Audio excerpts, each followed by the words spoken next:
আপনি দুনিয়াতে আসেন না ইচ্ছাকৃতভাবে, আল্লাহ পাঠিয়েছেন। দুনিয়াতে থাকবেন কতদিন সেটাও আপনার জানা নাই, আমার জানা নাই।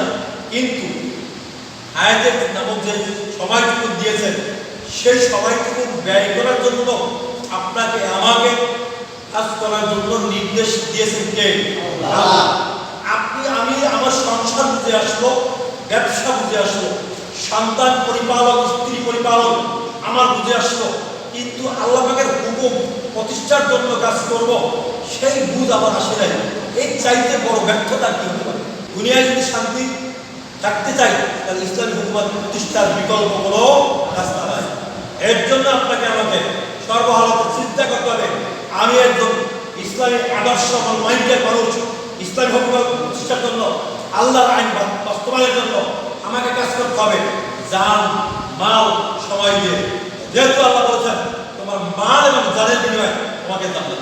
কে বলেছেন? আল্লাহ বলেছেন।